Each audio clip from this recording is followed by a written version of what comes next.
Saat itu Ismail, sang aparat polisi yang bertugas dengan tulus menyentuh mereka yang terganggu jiwanya, mengundang simpati dari berbagai pihak. Apa yang sebenarnya mendorong polisi yang satu ini peduli dengan mereka yang mengalami gangguan jiwa? Kita akan tanyakan langsung dengan Aibtu Ismail yang saat ini berada di Majene, Sulawesi Barat. Selamat siang, Pak Ismail. Ya, selamat siang. Iya, Pak Ismail, sebelum saya tanya lebih jauh tentang latar belakangnya, Pak Ahmad yang Anda sering rawat ini bagaimana kabarnya hari ini, Pak? Kalau ini saudara Ahmad, sebelum mengalami gangguan jiwa dia dalam keadaan rukun-rukun sama keluarganya. Oke, berarti saat ini Pak Ahmad sedang dirawat oleh keluarganya ya, Pak ya? Ya, kalau saudara Ahmad sementara dirawat sama keluarganya. Baik, baik. Pak, sebetulnya berapa kali dalam seminggu Pak Ismail ini mengunjungi Pak Ahmad lalu merawat Pak Ahmad? Kalau saudara Ahmad, waktu pertama saya rawat itu tiap hari saya berkunjung sama beliau untuk kasih minum obat, terus kasih makan. Karena tidak ada yang bisa kasih minum obat dan kasih makan dari pihak keluarga kecuali saya. Begitu. Nah, kalau tadi menurut keluarga dan juga Anda sudah konfirmasi hanya Pak Ismail yang bisa kasih makan, kasih minum obat Pak Ahmad. Emang pendekatannya seperti apa, Pak? Kenapa akhirnya Pak Ahmad ini mau begitu makan kalau ada Pak Ismail? Ya betul, karena saya sendiri punya teknik yang tersendiri. Karena kalau orang gila itu kita tidak bisa kasar sama dia, kita harus berbicara halus, kita bujuk supaya warga ini bisa hatinya luluh. Dan pada saat itu saya bisa mengambil dengan cara-cara seperti itu pun saya melalui hati nurani, hati yang tulus dengan suci karena Allah. Oke, jadi katanya dibujuk dulu dengan suara halus gitu ya, dipersuasif supaya akhirnya mau. Tapi Pak Ismail, kenapa Anda memiliki kepedulian yang sangat tinggi dengan saudara-saudara kita yang memiliki gangguan kejiwaan? Ya, karena saya sebagai anggota Polri, kita sebagai pelindung, pengayom, dan pelayan masyarakat, harinya termotivasi kepada warga yang membutuhkan. Dan saya lakukan ini, saya tidak meminta sesuatu atau apa-apa, cuma karena faktor kemanusiaan, terus untuk nama baik institusi Polri, dalam hal ini Kepolisian Negara Republik Indonesia. Iya, Pak Ismail. Kalau saat ini Pak Ahmad sudah tidak dipasung lagi kan ya Pak? Saya ingin tahu itu Pak. Ya, kalau saudara Ahmad tidak dipasung bisa, tapi saya harus dampingi terus. Karena dari pihak keluarga takut kalau saudara Ahmad ini dilepas dia punya ikatan rantai, karena tidak segan-segan melukai orang lain. Bahkan sudah pernah orang tuanya sendiri dia lukai atau dibacok. Dan pada saat itu orang tuanya mengalami luka dan dirawat di rumah sakit Majene selama 1 minggu. Baik, Pak Ismail, tapi ini kan tadi kita ketahui bersama memang tanggung jawab Polri katanya kan. Tapi kan ada juga dinas sosial sebetulnya yang memang harusnya menghandle atau merawat terkait teman-teman kita yang terkena gangguan jiwa. Dinsos sendiri selama ini bantuannya seperti apa, Pak Ismail? Ya, kalau saya sendiri, saya membantu si Ahmad itu melalui kasih makan, kasih mandi, mencukur kalau rambutnya lagi panjang. Begitu, Mbak. Oke, tapi dinsosnya sudah ada belum, Pak? Sudah hadir belum? Atau Dinas pihak sosial. Dari ya. pihak dinas Kenapa, sosial Mbak? ada yang bantu nggak, Pak? Iya, ada itu dari pihak dinas sosial, ada itu atas nama Anwar Sadik.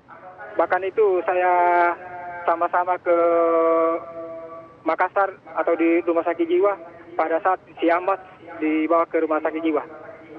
Oke. Baik, Begitu, Mbak. Pak Ismail, ini pertanyaan terakhir. Sekali lagi kita tentu di sini sama-sama belajar ya Pak ya. Berarti selain Iya, kita, hati kita harus tulus kalau ingin memberikan bantuan kepada saudara kita dengan yang menyandang dengan menyandang kejiwaan begitu ya. Nah itu berarti apa Pak? Apa lagi yang harus disampaikan kepada yang bersangkutan dengan penuh kasih sayang? Oh iya, kalau saya berkunjung ke rumah saudara Ahmad, saya tetap memberikan motivasi kepada kedua orang tua harus sabar dan sabar karena ini ujian dari Allah. Kita tidak bisa menghindar dari ujian tersebut, tapi saya tetap siap untuk merawat si Ahmad sampai kapanpun dan mudah-mudahan saya masih tetap sehat walafiat dan mudah-mudahan juga saya bisa melakukan hal ini yang sangat penting bagi warga tersebut. Baik, terima kasih Pak Ismail. Selamat kembali bertugas. Salam untuk Pak Ahmad. Tapi juga yang perlu menjadi catatan adalah tadi masih ada proses pemasungan. Di sisi lain, ini untuk menjaga karena katanya bisa membahayakan warga lain. Tapi di sisi lain tercatat dari tahun 2014 hingga 2016 ada setidaknya 18.800 orang yang masih menjadi korban pemasungan hanya karena tidak tahu harus berobat kemana. Iya, dan seharusnya memang tidak boleh lagi kan ada pemasungan di Indonesia. Iya, pemirsa, ini kalau bicara soal kepedulian Aibtu Ismail yang mendapatkan apresiasi dari warganet, nanti kita akan lihat ya apa saja cuitan warganet. Ya.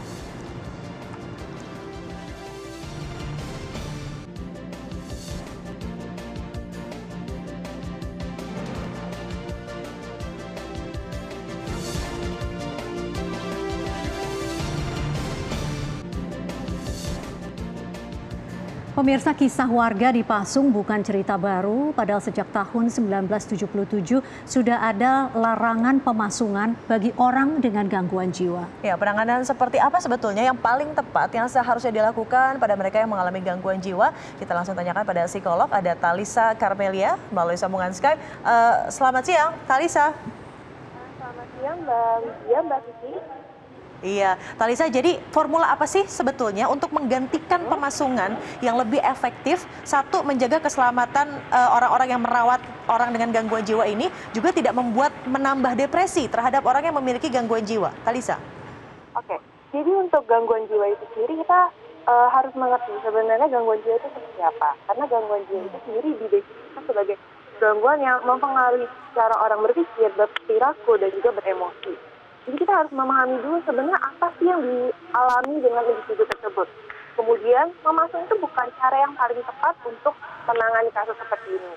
Yang pertama kali harus dilakukan adalah untuk melakukan kunjungan kepada profesional. Karena untuk seseorang dikatakan sebagai memiliki gangguan jiwa harus ada diagnosanya. Dan diagnosa itu hanya bisa dilakukan oleh psikiater dan juga psikolog klinis yang memiliki kemampuan dan juga hak untuk mendiagnosa. Jadi kita perlu tahu itu dulu, kemudian baru kita bisa melakukan terapi, konseling, ataupun memberikan obat-obatan psikotik yang bisa membantu individu itu menjadi lebih bisa beraktivitas secara lebih normal.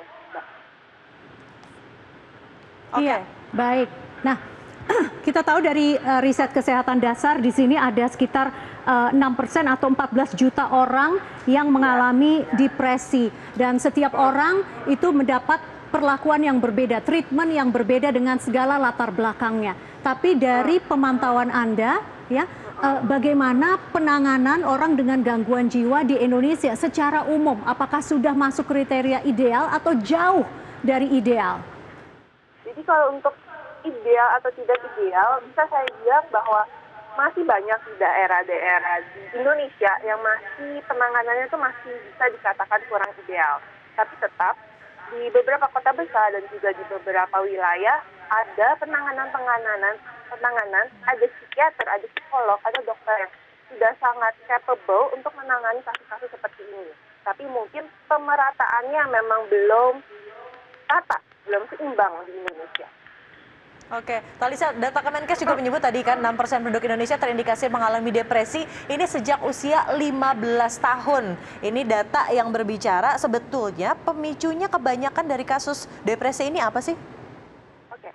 Kalau untuk depresi itu sendiri biasanya adalah ketika seseorang dihadapkan oleh masalah yang sangat berat, tapi tidak bisa dihadapi dan tidak dapat diselesaikan, sehingga akhirnya menimbulkan rasa depresi, stres, dan juga rasa cemas. Tapi ada beberapa faktor, misalnya dari keluarga, lingkungan, ada perlakuan yang tidak menyenangkan seperti kekerasan seksual, kekerasan dalam verbal maupun perilaku yang dapat menyebabkan depresi itu muncul oleh individu. Jadi faktornya itu sangat banyak sekali Mbak untuk kita bisa mengatakan pemicunya. Kita perlu sangat identifikasi sebenarnya apa sih penyebab dari depresi itu sendiri. Baik, saya mungkin memang benar latar belakangnya banyak, kasus per kasus begitu dan sangat kompleks penyebabnya. Tapi dari pengalaman Anda, pemantauan Anda selama berinteraksi dengan klien, kenapa seseorang dengan beban hidup yang sama, yang satu bisa terganggu secara kejiwaan, yang satu bisa tangguh begitu? Apa penjelasannya?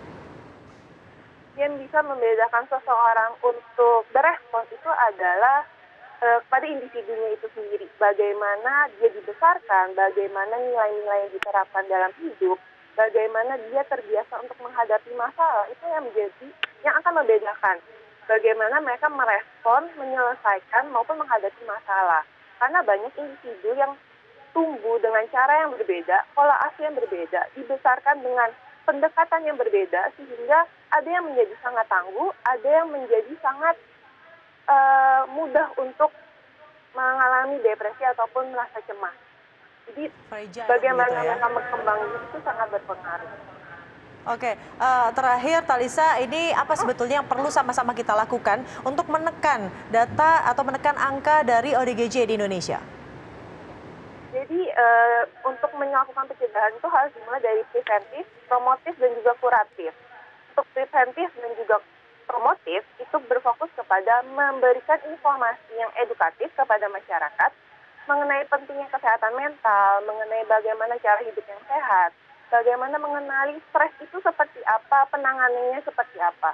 Informasi-informasi edukatif seperti itu yang dapat membekali kita, membekali masyarakat kita untuk tahu apa yang harus dilakukan ke depannya. Dan untuk kuratif itu sendiri adalah ketika seseorang sudah mengenali, sudah merasa ada something kurang menyenangkan, something yang tidak happy dalam hidupnya, dia bisa langsung mencari pertolongan kepada orang-orang di sekitarnya. Bisa dari keluarga, bisa dari teman, dan juga bisa dari ahli profesional yang bisa membantunya secara langsung, misalnya dari psikolog maupun psikiater. Seperti itu, Mbak. Baik, Talisa, terima kasih sudah bergabung bersama kami di Newsline.